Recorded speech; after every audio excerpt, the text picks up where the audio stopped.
Got him. Oh my gosh. Guys, I think it's time we kick off our first episode. What do you guys think? Let's do it. Send it. Folks, welcome to the Content Mill. My name is Gianni. This is the show where four creators from four corners of the internet all get together to talk about what we are making and what we are playing. This is our inaugural episode, and I am here sharing the stage with three of my illustrious co-hosts. So we're going to kick things off by introducing ourselves real quick, and then we're going to kind of go around the horn and talk about how this show came to be, what kind of content we make, the games that define us, why we're here. Does that sound cool with you guys? Perfect. Yeah, let's do it. All right. I'm gonna go right here. We're gonna start over here. Start here. There we go. Nate, Heroic Headgear. How are you doing today, buddy? I'm fantastic. I mean, I'm excited to start this. Let's go. Let's get it. Next up, we have Eric, Mr. The Human Plays, aka the Horse Girl Wrangler. We're just gonna go off of that. Yeah, legacy to start with. Yeah. I'm fucking fine with it. How the hell are you, buddy? I'm good. I was just telling somebody recently that this is not a made up stat. My followers have increased by 1,084% since I started posting Uma Musume content, and that is not a made up stat. So I'm doing great. I'm happy to be here. I wasn't gonna talk about Uma Musume. No, we can't not talk about it. Like, Eric, what are you gonna do when the game burns out? It won't. It won't. Never. I play it once. I only stream it once a week. Like, Horse girls are forever. Have you not existed in the world? My bad. The game has gone on in Japan. They're 4 or 5 years ahead of us. So like, there's still stuff coming. Oh my gosh, too funny. Last but not least on the docket, we have Phil, Mr. Half of 70% complete, aka point to point Poppy. Point to point Poppy. Whoa. Yeah, you like that one? I like that. What's going on, brother? How are you today? Hanging in there. I am 3 hours deep in podcast recording this week already. So I am tired, but I am also very excited to be here. It sounds like one episode of my podcast, Short Game Long Talk, which I did mention also. Yeah. Well, let's dive into that, guys. Let's kind of, we talked about a little bit about our horse girl adventures. I don't know if I can call it that, but I think I'm the only one that's played the game, correct? We talked a little bit about recording podcasts. Maybe we jump into a little bit about ourselves as creators, kind of how we all linked up. Just some introduction on the show. The four of us are part of quite a few games creator communities, and about a month and a half ago, I want to say, I put out the bat signal to get together a gang of buddies to put together something that I think is going to be really fun and exciting, talking about the games that we love, the content that we enjoy consuming and creating.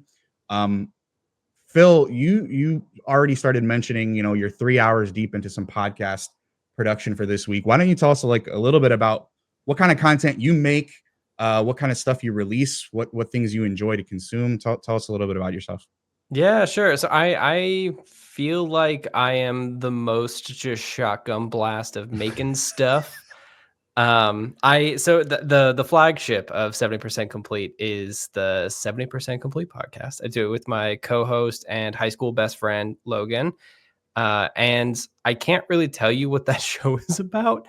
We used to do a thing called Codex, which was it was a short, like a casual lore podcast, and then it turned into just too many rabbit holes. So really, the show is the tangent, is the topic. The most recent one is about like big data, which is weird, and then the one before that was about an episode of Star Trek. So we're kind of all over the place. A little bit of potpourri. Yeah, I mean it seriously, it is. It's mostly at this point me interviewing my co-host about the weird thing that he did.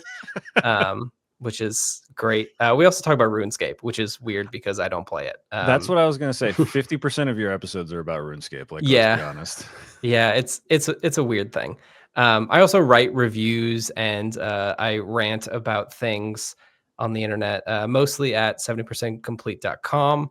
I also have, as you pointed out, Point to Point. It's a sometimes daily. We moved to video, so it's not quite as daily, but it's just kind of a chat show talking through like what's on my mind. And then the most produced stuff I do, every once in a long while, I'll put out like a video essay. Actually just recorded one this morning, so Nice. keep your eyes tuned for that. Ready. But yeah, that's mostly me. And plenty of quibbles. We know that. Oh, We know yeah. there's lots of quibbles. Yeah, I'm always thinking about ways that I can infect all of you with my terrible quibbles about video games. Nate, in the pre-show, we were talking a little bit about your con adventures. You know, you do a lot of fun work out there on TikTok. Tell us a little bit about what you do, what kind of content you create, and you know what you like to consume.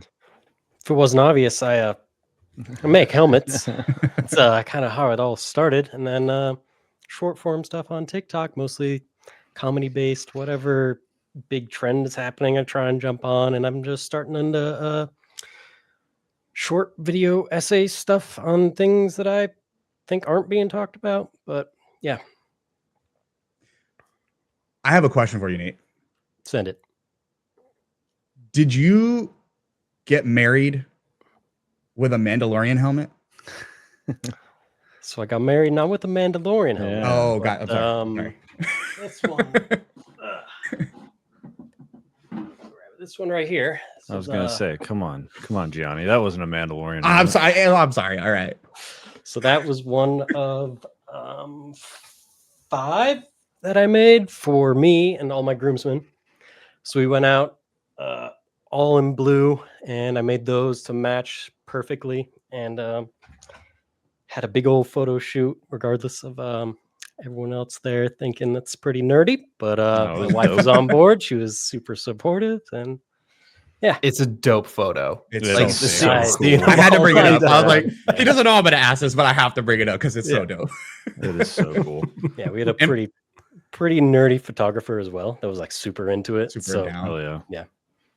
And for those that don't know, Nate's never been seen anywhere on the internet. That's So so this is like, right. yeah, this Twitch is. streamed 4 times ever. period. If you That's- weren't in those 4 that's- streams, you don't know what yeah. Nate looks like. That's so true. Eric, what about you, my friend? What kind of content are you into? We got a little sneak peek early. I might have put you on blast a little bit, but yeah, what kind of stuff do you produce? If you go on just my TikTok, it's just Uma Musume stuff, but that's just what they want over there. But I stream like 2 to 3 times a week on Twitch. Mondays is the only day I do Uma Musume. Right now I'm playing another Crab's Treasure. All of next month I'll be doing Bloodborne. So I bounce around. And then my main thing that's actually like what's brought me here, right? Got me any kind of notoriety is Short Game Long Talk, which is a podcast I've been doing for 3 years where we play games that are under 15 hours and typically talk about them for about 2 hours. And I do that with my goddaughter, Jess, and it's pretty chill. We've done some cool interviews, had some cool guests. Phil has been on there to talk about I Was a Teenage Exocolonist, which sent him for a spiral. That was fun. He messaged me about, I think, an hour into playing that game. He was like, "What have you done to me?" And so that's the kind of stuff we do over there. Yeah, That's and awesome. Gianni, what about you? What do you do? Oh man, what don't what I do do, you Phil? do? I mean, What don't I do? really Man? not.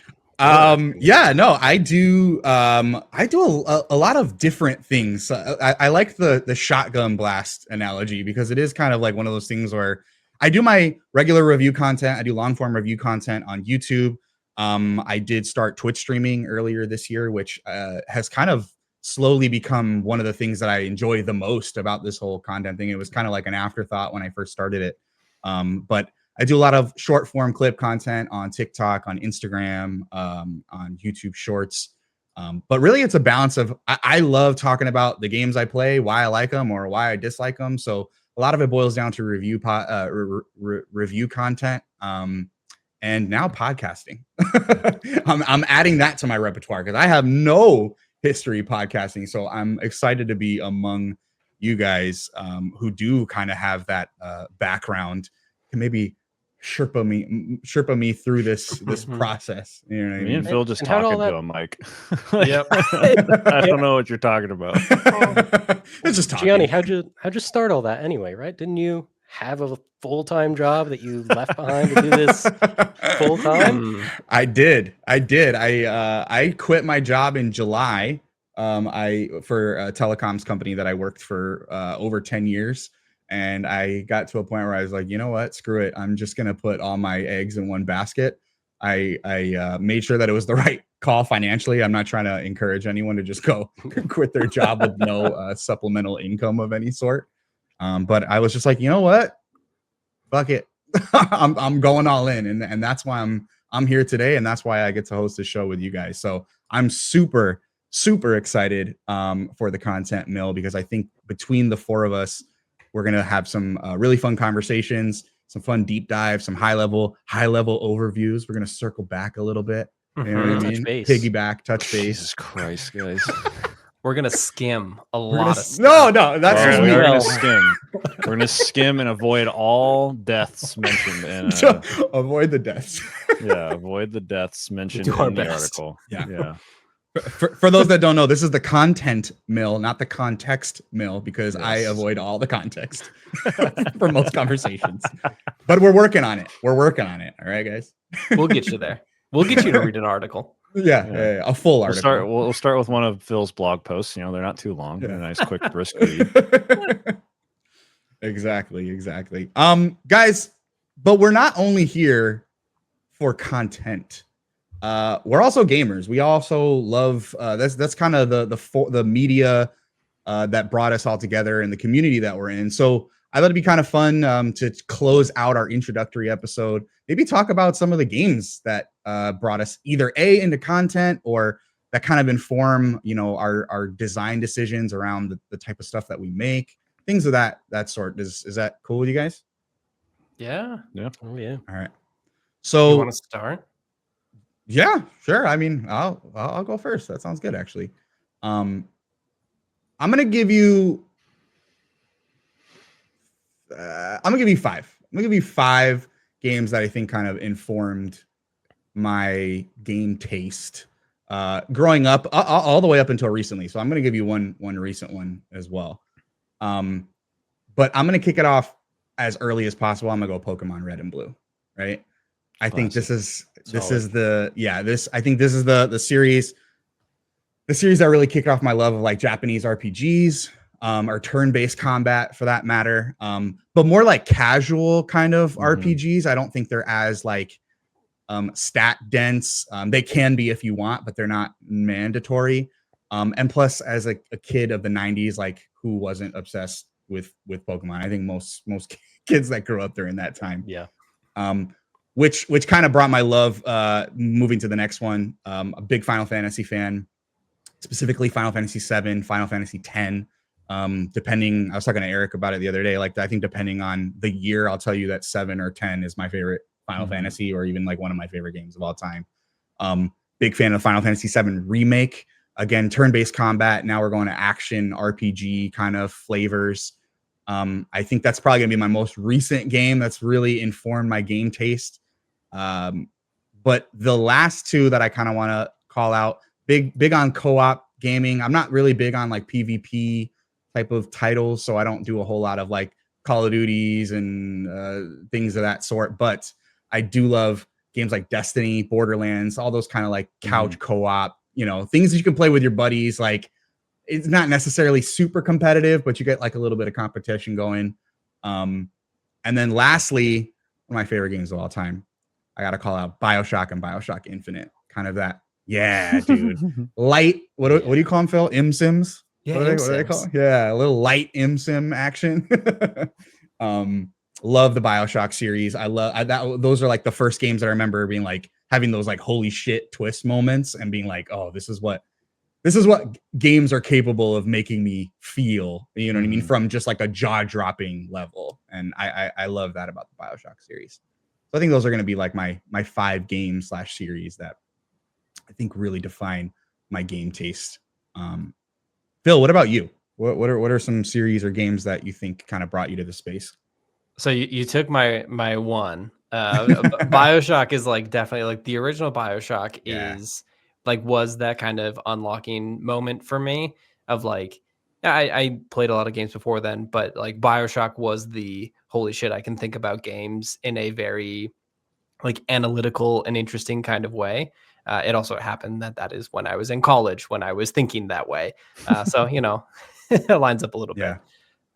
Before that, like probably foundational Phil game is Oblivion, Elder Scrolls 4 Oblivion. I still have my save, which is incredible. Wow. So I still have like my 200-hour plus save of that game. Still in cloud saves. What a wonderful life we live in when that can happen. Right. Yeah. But I spent like my entire summer. Like there are still things in that game that I think about constantly. Like there is a character, he's the Thieves Guild fence in Bruma, and his name is Ongar the World Weary. Yeah. And if one is to describe how I feel most days, it would be world weary. It changed you. You saw yourself in it. I did. I sure did. Most of my stuff is like much more recent. Like I went back a couple months ago now and tried to like think through like the gaming history, but the stuff that is like really stuck to me and has like caused me to like stuff that I've written about in the past year or so, 70% complete is like Prey 2017 is like all-time GOAT game for me. Like bar none is the best video game I've ever played in like so many different ways, and it has like informed my personal taste, and it has informed my like video game taste. It has informed my music taste. Like it is like everything about that game is 100% laser guided directly into my brain. And then the second game that is also that is Control. It was my first like Remedy thing. That was my game of the year that year that came out. Oh, so good. Great game. Love Control. And then the last one that I will mention just as like a real taste of past Phil, because I feel like we don't get these games anymore, and it bums me out constantly. We could kind of go back and forth between the first one, the second one, or the game I'm about to mention. But a foundational piece of my gaming history and a thing that I still go back and play now that there is a remastered version of it, Age of Mythology. I am an RTS sicko, and I am so sad that they don't make them like that anymore. Yeah. Need more of them. I don't think I've ever played an Age of I don't even think I've seen Age of Mythology. It's Age of Empires with a mythology skin. So if you can picture that. Same death? It's the same death? Yeah. It's literally, oh, wow. Okay, cool. It's back when Microsoft Studios used to have fun. Yeah. Yep. Like, not no more though. When they would just be like, "Oh yeah, we have this engine. Let's just make it gods." Like, yeah, let's do that. It's so good. I wrote a middle school short story that got me an award about the main protagonist in that game. This man's been writing his whole life. I've been in it, man. He's been in the trenches. God dang. Oh my gosh, too funny. Phil, thank you. Nate, what about you, my friend? Talk to me about your games that made you. Yeah, I've got. See, 5 is hard because I could list 20. You know, but I think one that's always been a constant, Halo. Halo is a franchise that since I've grown up has been always there. I don't have one that I'm like, these couple are bad. I enjoy every Halo. Next would have to be Skyrim. I think that's maybe favorite game of all time. That's came out when I was 11 years old. And to this day, I think if you boot up my Xbox in that quick resume, Skyrim is still there. That is my, if I got downtime waiting for friends to hop in a game or something, that is play a couple minutes of Skyrim. So I think that's the first game I ever called out of work for.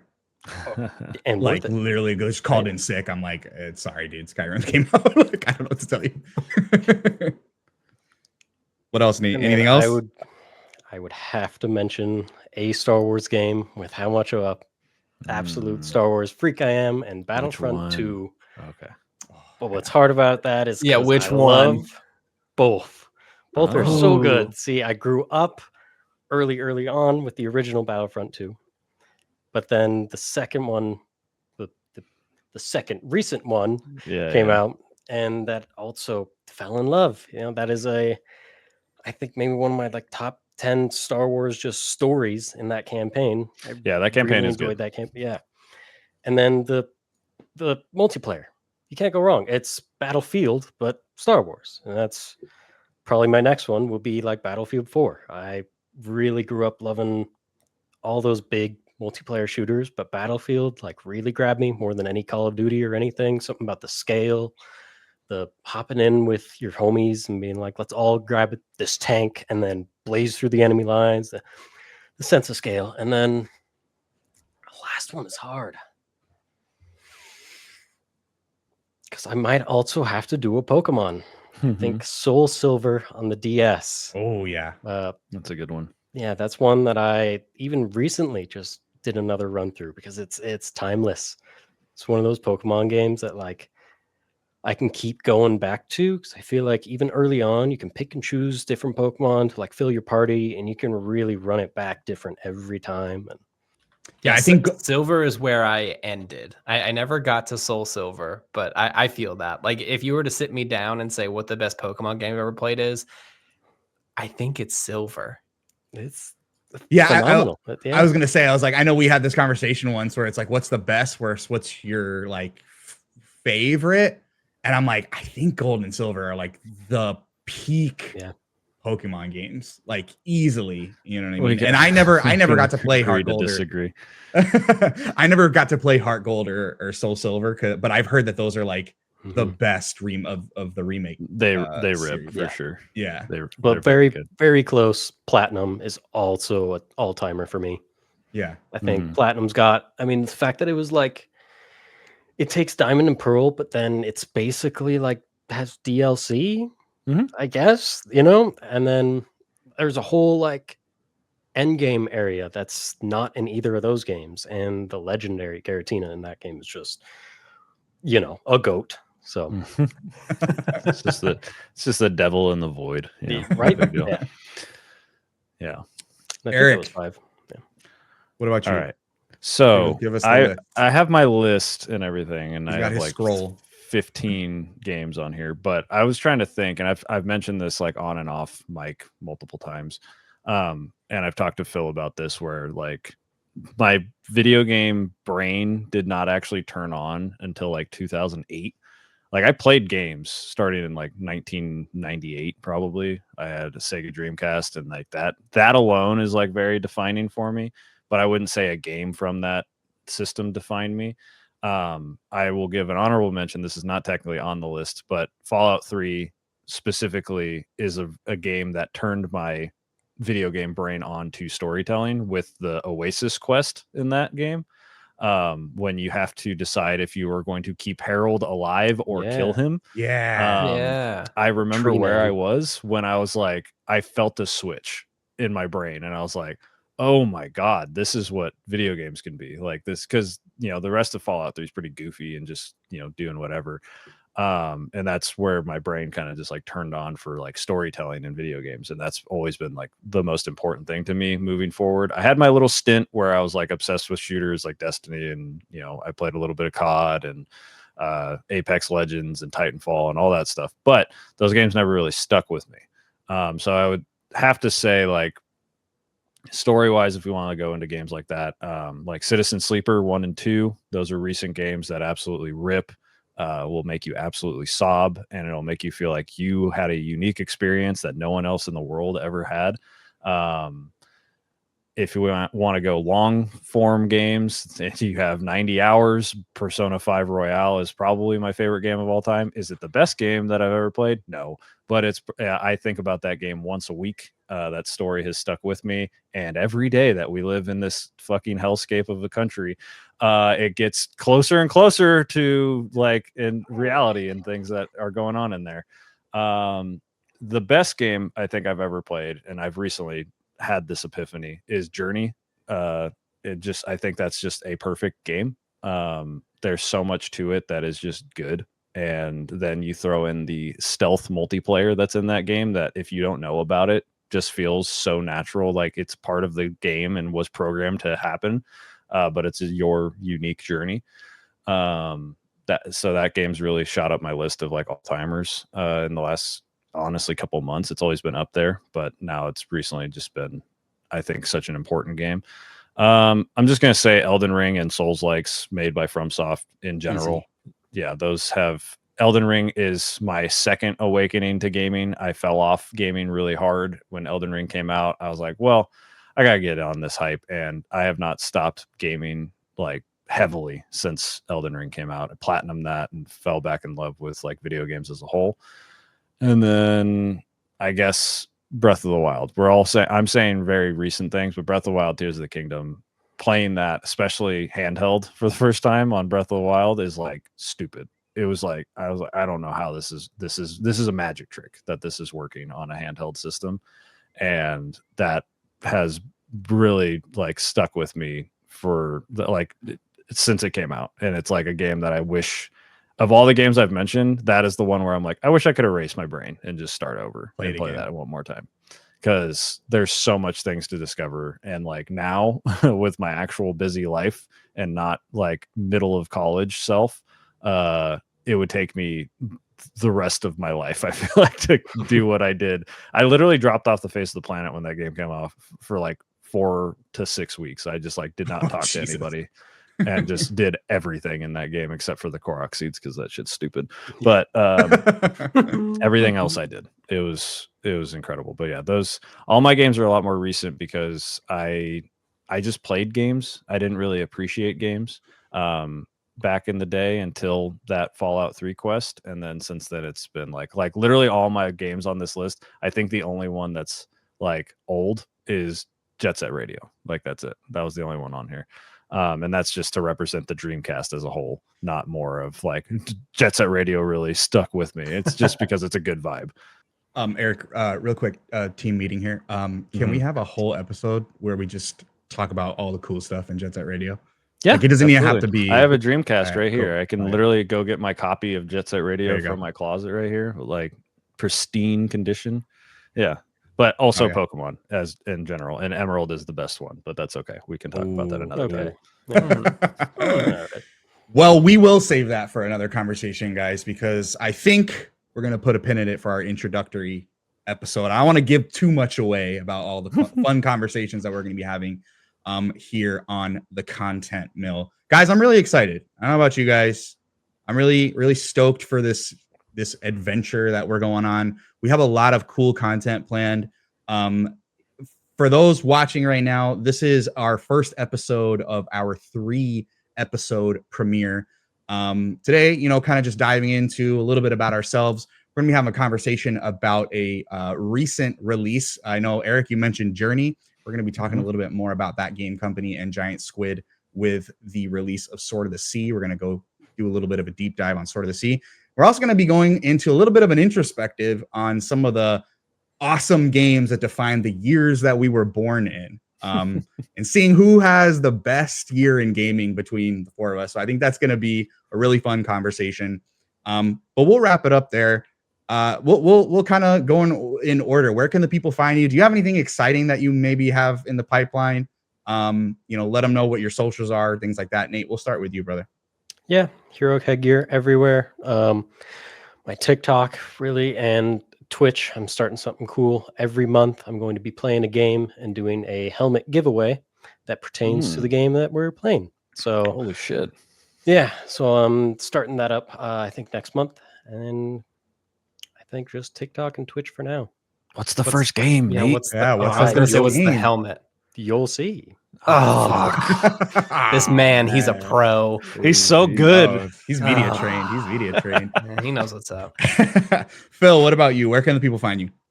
You can find me at 70percentcomplete.com. It is a website about video games. Everything else is at 70% complete on YouTube and phil.70percentcomplete.com on the good old blue sky. I do have a top secret project that is not this project actually, that I'm It's a working cool on one. that I think we'll drop in a future episode. But stay tuned. New podcast coming from your boy. Yeah. Very, very exciting. Eric, what about you? Where can the people find you? So I'm Mr. the Human everywhere, except for Twitch, where I'm Mr. the Human Plays. Find me on Blue Sky, TikTok, YouTube. My VODs are there for my Twitch streams and everything like that. Also, you can go to, this is a part of the Corner of the Internet podcasting network. So you can go to cody.pika.page, go there, and you'll see all of the other creators like Phil and myself and my other show, Short Game Long Talk. And you'll have all the links to Nate's stuff and Gianni's stuff. And, it's all one big hub. And it'll take you directly to Phil's much nicer 70% complete website as well. But yeah, you can find me there and all of the stuff. I've been pumping out content like crazy for the last 6 months. There's a lot of clips about horse girls right now. A lot of that's horse girls. Complimentary. Yeah, a lot. No, we mean that positively. It's very good. It is. Really